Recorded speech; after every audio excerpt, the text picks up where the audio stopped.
Hello, hello, Capricorn Collective. Ako po si James from James Tarot PH. Ito po ang inyong weekly reading for December 8 hanggang 14.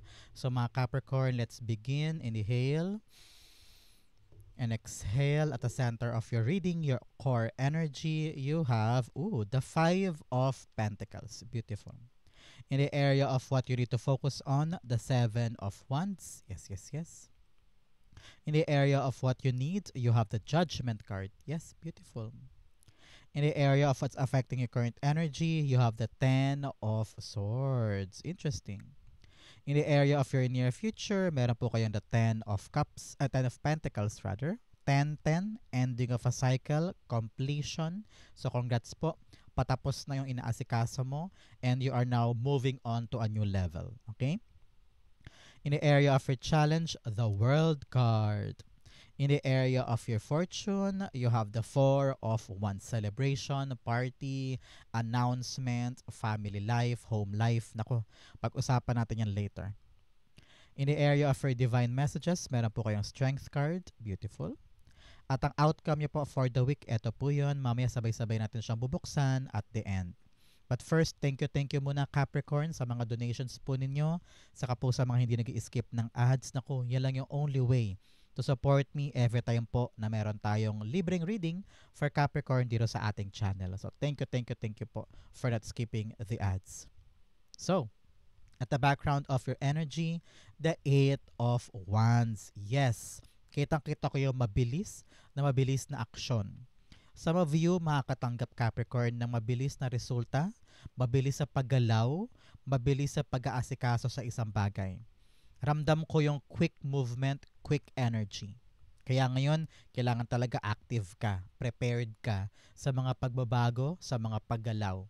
Hindi pwedeng aanta-antala tayo. Kailangan we're on the scene and we're ready to move once the good news comes in. Okay? Because this is good news after good news after good news. Kaya kailangan talaga ikaw ay handa kasi baka mamaya mataranta ka sa mga dapat mong asikasuhin.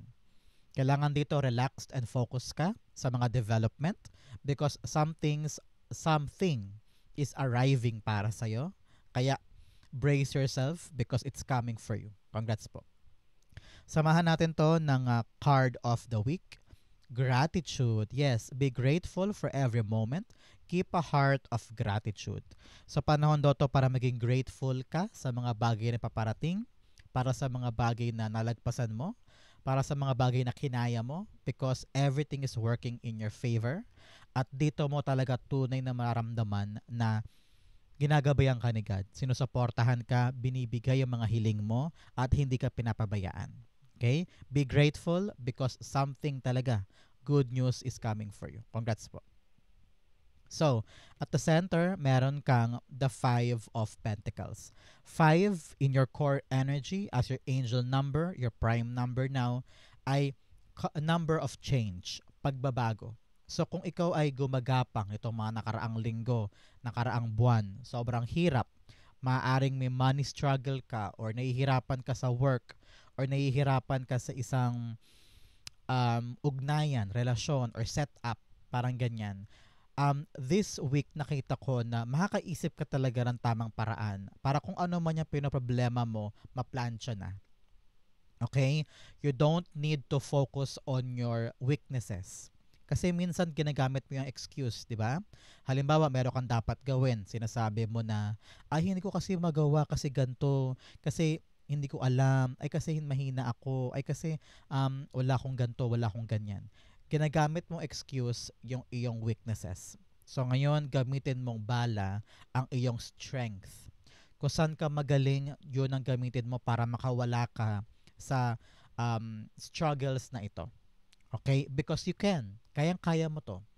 And don't worry, narinig ko may darating sa yung tulong. Pero yung tulong na yun, walang kwenta yun kung hindi mo tutulungan ang sarili mo. Kasi kahit 1,000,000 tulong ang dumating, kung ikaw mismo wala kang kahandaan na bumangon at kumilos, masasayang lang lahat ng yun.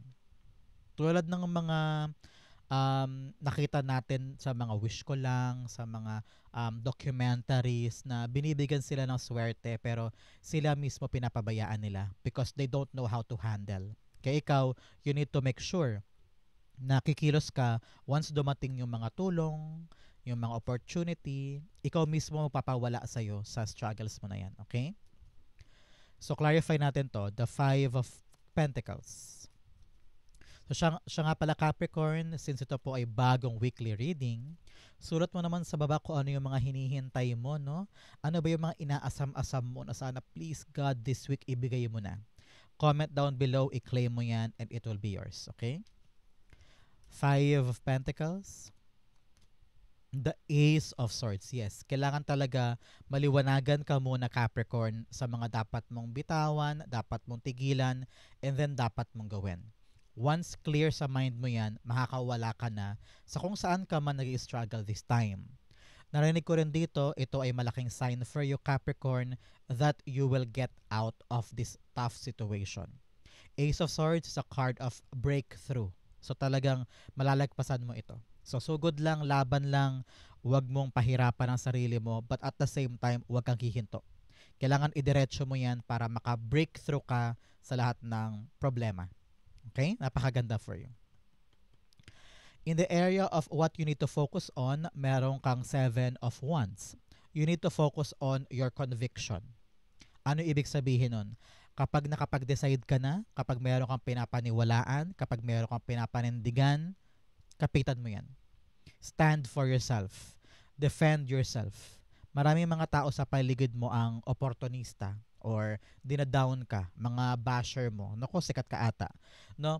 Ngayon, kung maraming mga tao ang nandadown sa'yo at hindi ka pinapaniwalaan, hindi ka pinapanigan, sinisira ang araw mo, you need to really stand strong and fight for what you think is right. Kailangan mo depensahan yan. Kasi kung maraming mga tao sa paligid mo ang hindi naniniwala sa'yo, sapat ka na panindigan at paniwalaan ang sarili mo. Kayang-kaya mo yan.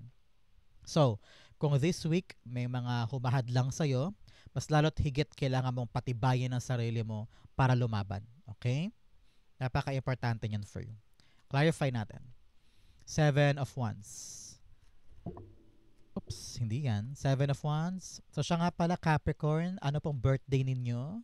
Anong klaseng Capricorn kayo? Comment down below. Kayo by December Capricorn or January Capricorn? Isulat nyo po sa baba and see. Paramihan tayo, ilang December Capricorn ang lalabas at ilang January Capricorn ang lalabas.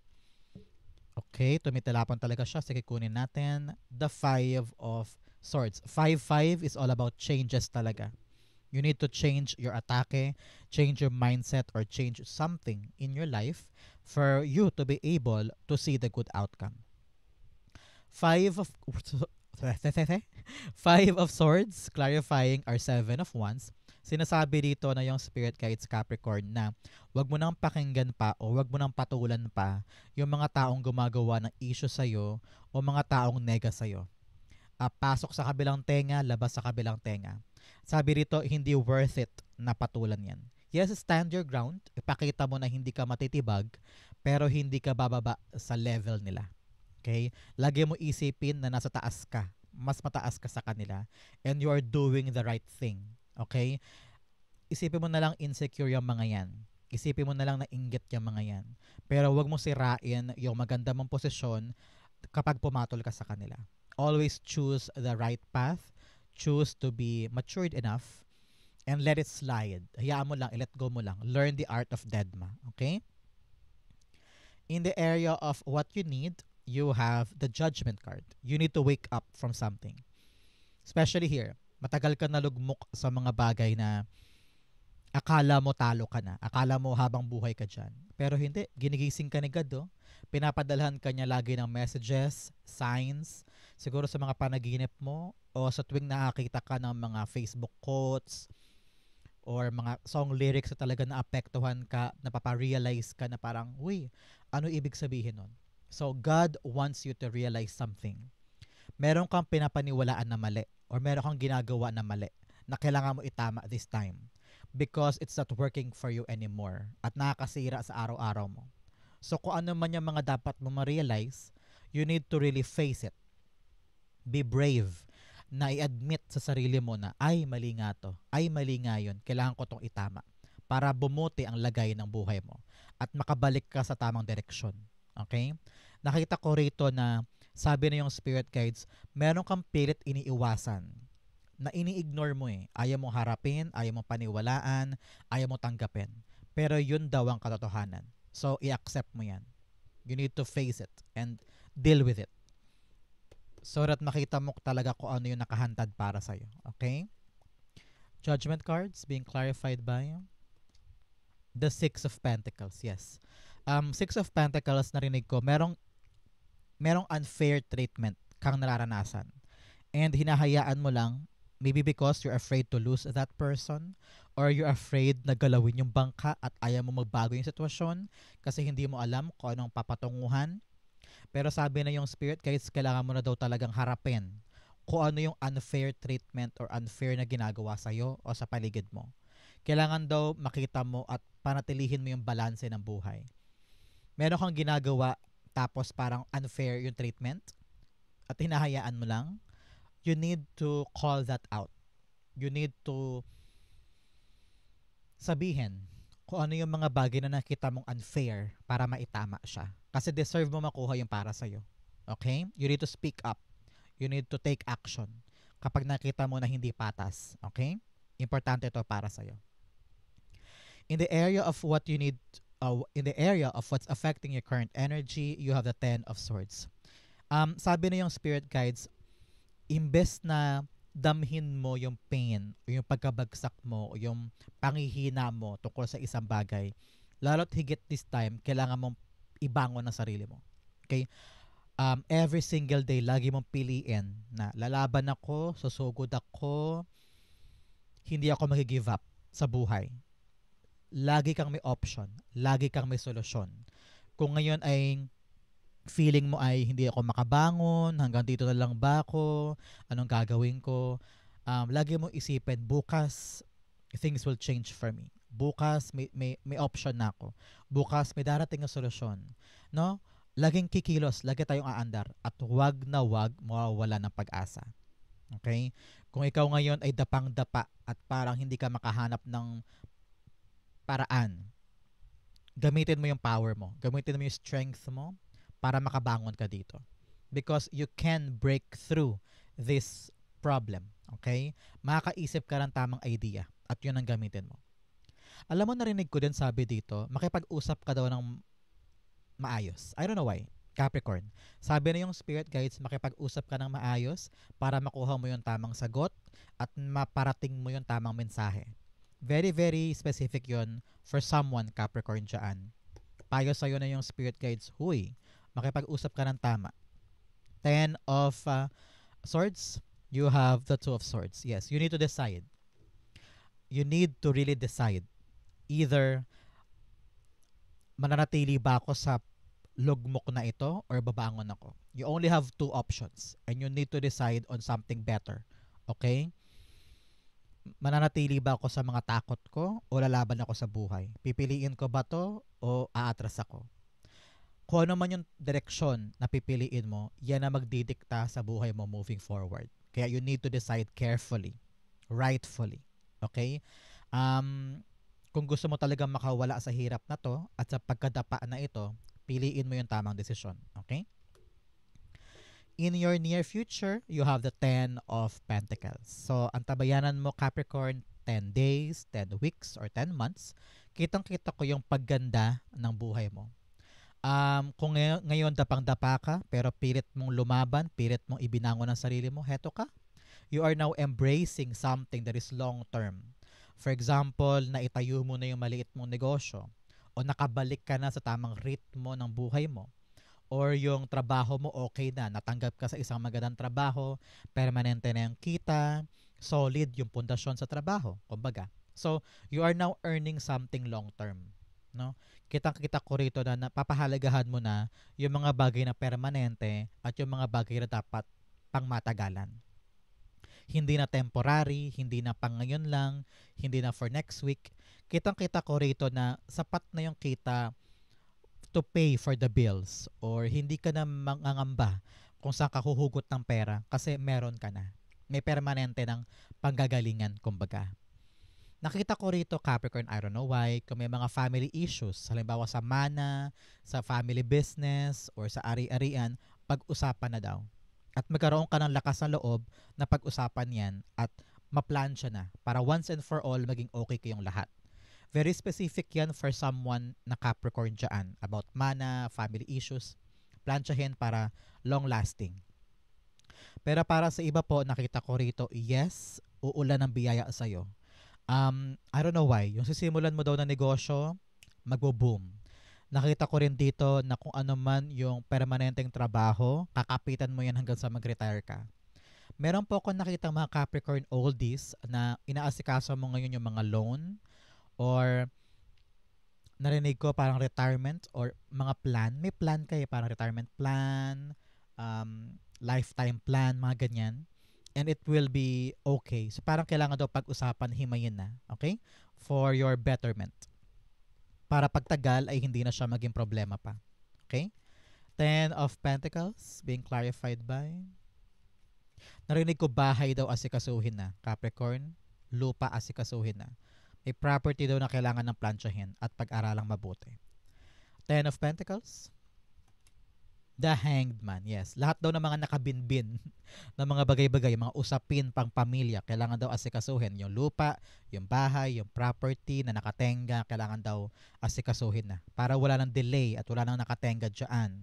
Narinig ko rin dito kung ikaw ay nag-iisip ng tamang diskarte pagdating sa iyong negosyo, pagdating sa iyong ipon, pagdating sa iyong trabaho, kailangan daw maupo ka muna.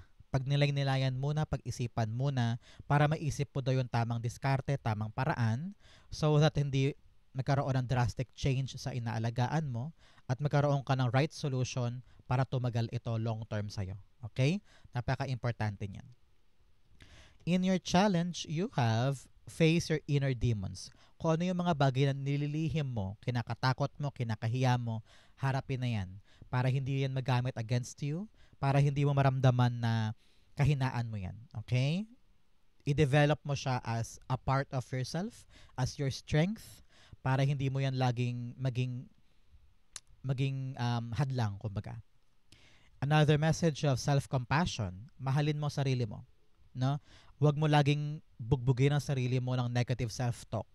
Ikaw dapat ang unang cheerleader ng sarili mo. Kapag nadapa ka, kapag nagkamali ka, kapag may wrong decision ka, huwag mo nang pahirapan pa ang sarili mo. Yakapin mo ang self mo. Sabihin mo, okay lang yan, tao lang tayo, nagkakamali, babangon tayo. Okay? In your challenge, you have the World card. Meron ka daw bagay na ayaw mo pang isara. With a Ten of Swords here, baka masyado ka pa nagdo-dwell sa past o masyado ka pa nagdo-dwell sa mga pangit na nasabi sa'yo o pangit na karanasan. Sabi na yung spirit guides, kailangan isara na yan. Magkaroon ka na ng closure, okay? And step on a new journey. Nakita ko rito na huwag ka na mag-dwell sa past. Meron ka pang pinipigilan matapos eh. Either kasi hindi mo kayang wala yun or hindi mo kaya ang buhay ng bibitawan mo yan.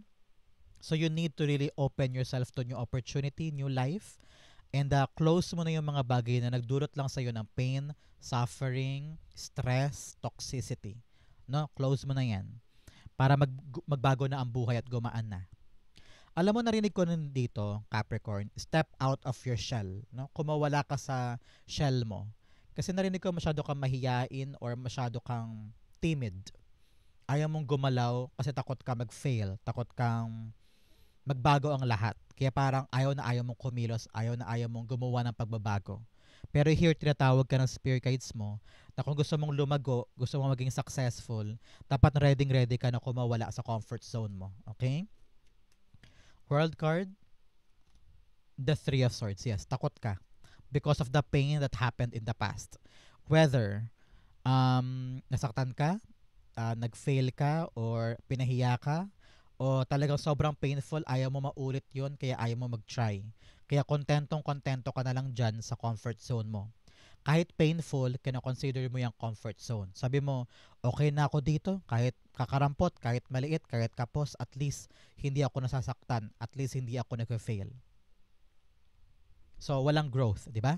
So, wag mong katakutan yung past mo. Ilibing mo na yan sa past, mag-move on na tayo, isara mo na yan para makapasok ka na sa new era mo. Okay? Ikaw daw ang humahad lang sa sarili mong growth. Capricorn, very, very clear. In your fortune, you have in the flow, everything is smooth sailing. Sabi na yung spirit guides, kung gusto mong magbago ang buhay, pagpasok ng good news na ito, dire-diretso mo siya para walang delay. Okay? Another message, you have wondrous universe, walk in beauty. Kailangan nakikita mo yung ganda ng buhay, maging grateful ka sa mga meron ka, para yung mga papasok ay pahalagahan mo din at makita mo yung importance niya. God loves grateful people. Magnet yan for more blessing. Okay? In your fortune, meron kang the Four of Wands. Yes, congratulations po. Talaga may darating kang good news. Nakita ko announcement, meron kang pupuntahan na event, meron kang I don't know why, parang ikaw yung panalo, ikaw yung nagwagi, successful yung gagawin mo, no? Talagang you're gonna reach the milestone this time. Whether this week po, baka may mga social gatherings, party, events na pupuntahan mo and you will enjoy those events. For some of you, nakita ko proposal, marriage, binyag. May nakita ko bagong bahay because bubukod na kayo or tapos na yung renta at lilipat ka na sa permanenteng bahay, parang ganyan. So, you are now building something stable, not just for you but your whole family. A stable din ang kita, nakita ko rito. With a 10 of Pentacles and a 4 of Wands, meron kang gagawin na move when it comes to your negosyo or trabaho na dyan nag-uugat yung permanente mong kita. So, congrats po on all of you. Okay? I-claim mo to sa baba. Permanente, stable na kita. Kung kasal to, naku, i-claim mo yan. Or lipat bahay, i-claim mo din yan. It will be yours. 4 of Wands, the Queen of Wands. Yes. You're gonna be very, very happy. Sabi ko nga sa inyo, may pupuntahan kang mga events. So, napaka-sociable mo this time. Meeting a lot of people. So, talagang panahon to para maging confident ka, maging sociable ka, ipakita mo yung galing mo. Napakaganda mo this time, napakagwapo mo this time. People are drawing towards you, no? Talaga napaka sociable mo ngayon. Kaya huwag ka mahiya. Go there, party, and reach your milestone. Kayang-kaya mo to, no? Kayang-kaya mo tong panghawakan. Sisiw lang to. Ang importante dito, mag-enjoy ka. Okay, Capricorn, good for you. Congrats po. I-claim mo na to, i-like mo na to. This is yours. In your divine messages, meron po kayong look at the bigger picture. Lawakan mo daw ang isip mo para makawala ka na sa lahat ng pain na to, sa pagkalugmok mo, at makaandar ka na sa lahat ng struggles mo. Big picture, tanawin mo daw yun para mahanap mo yung mga tamang diskarte, tamang paraan. Nakita ko rito, lagi mo sinasabi, wala ngang paraan, wala ngang pera, wala ngang solusyon. Lawakan mo isip mo, lawakan mo ang mundo mo. May solusyon, may paraan. Kailangan mo lang talagang hanapin yan. You also have the answers you need are coming. Kung ngayon na problema ka sa kung saan ako pupunta, paano ako makakabangon, anong gagawin ko, darating daw sa'yo this time yung tamang sagot.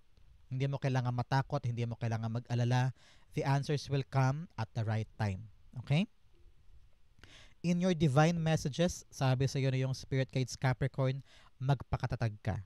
Okay? Continue being brave. Kayanin mo lahat yan hanggang sa malagpasan mo. Marami ka lang dinanas. Marami ka lang nalagpasan. Ito pa ba? Hindi mo kakayanin? Siyempre kakayanin mo to. You've been through a lot. So sabi na yung Spirit Guides, paalala niya, huwag ka daw magmamadali. Don't make rush decisions. At saka, huwag ka daw masyadong aligaga. No, relax ka lang. Relax ka lang. Everything will be fine, okay? Everything will be fine. Strength card. Oops. Yes, the 10 of Swords. Yes. Kinaya mo lahat before, kakayanin mo rin to ngayon. Sabi rito, may kakayanan ka daw para kumawala ka sa mga bigat na dinadanas mo or makabawi ka sa buhay. Sabi dito, you have enough abilities para kayanin to at malagpasan. Kung nung una iniisip mo, hala, hindi ko ata kaya, nakakatakot, hindi ko ata to malalagpasan. Pero boom, dahil umaksyon ka, kumilos ka, humakbang ka, doon mo daw marirealize na, ay, kaya ko pala. Ay, doable pala to. So yun ang gawin mo this time. Kapag takot ka sa isang bagay, takot kang hakbangan, takot kang itry, gawin mo muna, itry mo muna, humakbang ka muna, and you will feel, you will see na ito pala'y doable, ito pala'y kayang-kaya mo. Okay? May tiwala ako sa'yo, believe ako sa'yo, kaya mo to. Ang outcome mo yan, but first, bigyan mo na kita ng fortune cards. You have Cain, pay attention to your health. O, kung may mga pinanggalingan ka masakit, syempre, your mental health, your physical health, bantayan mo. Your diet, bantayan mo. How you sleep, bantayan mo para makapag-recharge ka. You also have woman. Meron daw pong babae sa buhay mo. Kailangan mo daw siyang asikasuhin, tignan, kausapin. Kung sino naman yung naisip mo, maybe that is the woman na nasa buhay mo na pinapatungkulan nito. You also have tiger, doing something risky, taking a chance. Yes, ito yung mga panahon talagang susubok ka, no? Magka-try ka para makawala ka lang sa struggle na yan. Kayang-kaya mo yan. You need to take a risk, you need to take a gamble in your life para makita mo yung growth mo. No? You have turkey, someone is behaving stupidly. O may tao daw sa buhay mo na engot-engot. So either, iwasan mo yan, huwag mong i-big deal or konyatan mo para magtino siya. Okay? Outcome mo Capricorn for December 8 to 14, the Emperor card. Yes. Nakita ko talaga dito na babalik sa'yo yung control sa buhay mo. Kung dati sobrang bagsak, sobrang gulo, sobrang struggle, pero heto ikaw, palaban, matapang, susugod. Alam mo, narinig ko, kayang-kaya mong panghawakan kahit anong sitwasyon. May problema today, kaya mo yung solusyonan. May problema dyan, kayang-kaya mo yung harapin. Ikaw yung leader ng buhay mo this time. Maging matapang ka lang, maging palaban ka lang, lahat kaya mo. Every problem na darating sa'yo, malalagpasan mo siya. So ngayon, payo sa'yo na yung Spirit Guides Capricorn, maging disiplinado ka. Okay? Kung meron kang bagong gagawin, kung may darating na good news, may darating na mga bagong opportunity, you need to be brave enough to accept this, maging responsable ka, at maging disiplinado ka. Everyday babangon ka para asikasuhin to. Consistent effort, consistent performance will make a difference para sa'yo. So that you will get the control and also yung kaayusan ng buhay mo. Kasi ikaw ang ano niyan eh, ikaw ang secret ingredient eh, para maging stable ang life mo. Kung ano man yung kikilusin mo, kung ano yung routines mo, kung ikaw ay pabaya, pabaya din ang mangyayari. Pero kung ikaw ay disiplinado, wais, matapang, palaban sa buhay, makukuha mo yung gusto mo. Okay? Emperor card.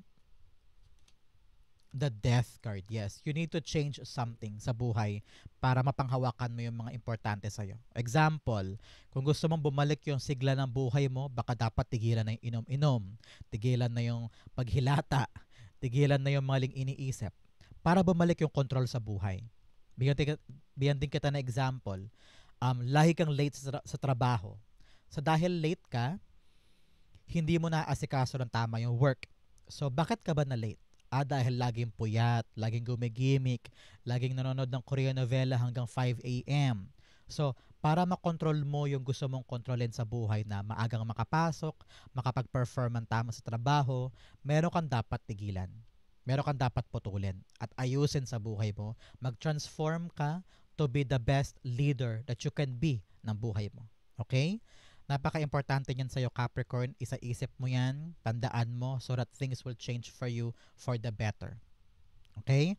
So Capricorn, ito po ang inyong December 8 to 14. Sana po yung nakaresonate ka. Comment down below na I'll be reading your messages. Thank you again for watching hanggang dulo, Capricorn. I love you.